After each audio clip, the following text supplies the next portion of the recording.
Okay, folks, well, in this episode, we're going to cover something that vexes every single filmmaker, and that is, what can I do with my shaky video? Is there any way I can fix it?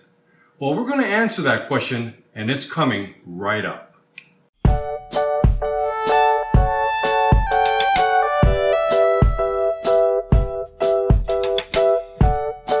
Even with the best of our efforts, sometimes we end up having shaky video when we don't want it. We can do shaky cam to add drama, but when we're trying to get a still and smooth video, sometimes things just don't go right. Okay, well, folks, there's actually several products that you can use to help smoothen out your video. Some of them come in the big packages like Adobe. I think Warp Stabilizer is a part of Adobe. Hit Film Express has something. Filmora has something. I think Movavi might have something. Final Cut Pro, DaVinci Resolve, and there's also third-party apps that you can get separately that will help take the shake out of your clips. Now, I'm not going to talk about these third-party apps because there have been some charges that some of these apps do very little. So these apps are not free. Make sure that you know what you're doing before you buy them. What I use is a tool that's actually a part of Blender. And you've heard me talk about Blender before. Blender is a compositing modeling software that has a visual editor, video sequential editor thrown in. And so it's not meant to be just an editor. It's a whole lot more. But they have a procedure and they have some tools where you can kind of take the shake out of your shaky video. So I'm going to use that in the examples of the video that we're going to attempt to get the shake out. Now, there is no magic formula to doing this particular two-dimensional stabilization. That's really what the term is called. All of these apps that we just went over, they all do the same thing. So I want to illustrate to you how the process works. Do this very quickly. Remember now, what is a film? A film is nothing more than a bunch of pictures stacked together, and they're run very quickly to simulate movement. It's nothing different from the old flip books. You remember that? Yeah, this is not a Filipino joke, okay?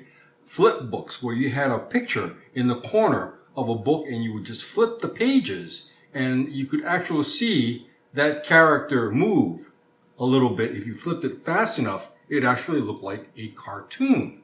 Well, what we have to do in two-dimensional stabilization is to take each picture, otherwise called frames, and we're going to adjust them.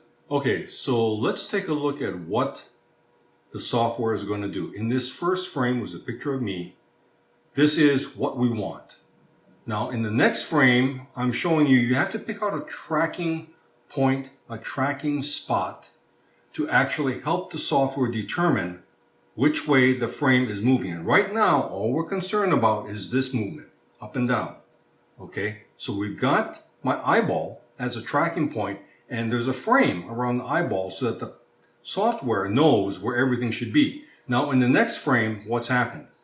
Okay, the camera slipped lower, right? And you see the frame has gone above my eye. So the software will take that individual frame and it's going to pull it up. Is that as it pulls the frame back to where the eyeball is in the correct position, now we have a blank spot. It could be at the bottom.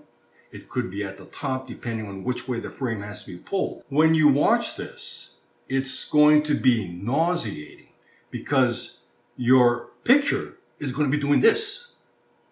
Yeah, your eyeball is going to be kind of steady, but the top and the bottom will be flashing in and out, and your audience is absolutely going to hate it. What needs to be done, unfortunately, is that the software needs to zoom in and cut off the top and cut off the bottom so you don't see those blank spots. When you do that, what do you think happened? You lose resolution. You could lose quite a bit. Now, that's the illustration of how this works. Now, let's take a look at some real life examples.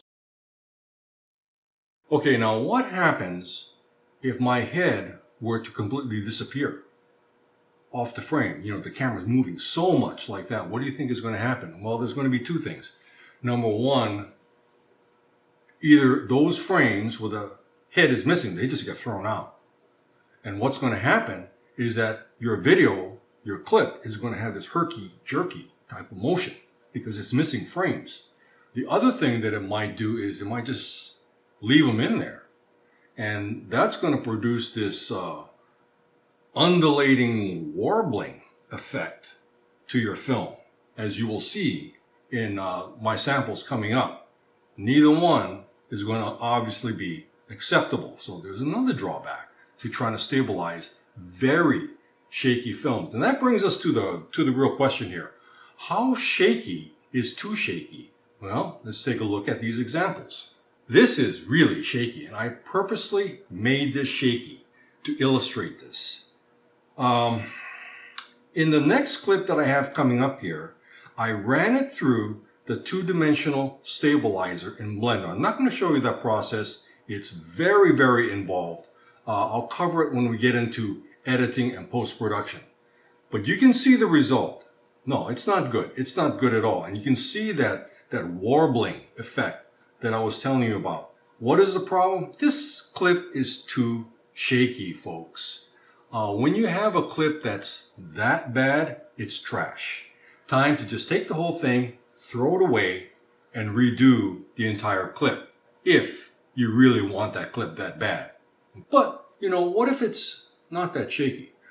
Okay, let's look at the next clip here. Now, in this next clip, I'm still holding it with my hand. It's not on a tripod, but I'm trying to stabilize it as best I can. So there's a huge difference. It's not smooth, but it's a lot less shaky. Can we fix this clip? Let's look at what happened. Okay, folks, that's about as solid as you can get.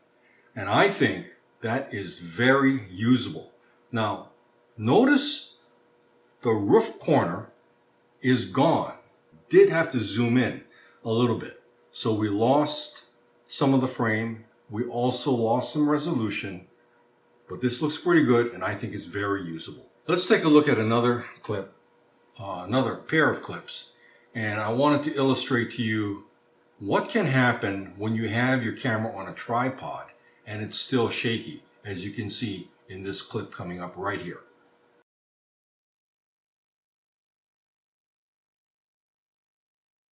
And the wind was blowing, and it was blowing hard. Now I've got this camera on a tripod, but this wind is catching my camera directly and is pushing it.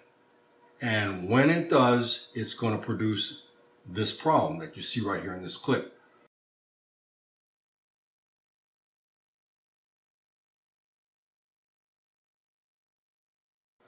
If that doesn't work, well, then now you got to try and stabilize it. Now, can we stabilize it? Here we go. Here's the clip. I put it through the processing, and I think this is pretty good. This is one of the things that can be fixed. The wind that's kind of pushing your tripod around, not perfect, you know, nothing's going to be perfect, but I think this looks pretty darn good. Now, there are two reasons why you may have shaky footage even though your camera's on a tripod. Number one, we just talked about. The wind is hitting the camera and shaking it a little bit. The other reason that is very common is that you've got the camera on the tripod, but you've got your zoom lens extended. And when your zoom lens goes beyond 10x, you've got trouble. It becomes very, very sensitive to vibrations, to wind, to everything. So in this clip, I've got this extended to 42x. That's a lot. That is a lot. And you can see the problem here in this clip. Ooh, this thing is really shaking. Can this be fixed? Sometimes it can, sometimes it can't. In this case, here's the fix. I took a lot of the shake out. I worked on this for hours. And there was a point in there that I just couldn't fix. But it's a lot better. Is it usable in a film? I'm not so sure about that. You can answer the question on your own if you think yay or nay. But it is a lot better. Let's just put it that way. When you are dealing with an extended zoom lens, it could be the wind that's causing it to shake. It could be just your hands moving near the camera. The air currents is causing it to shake.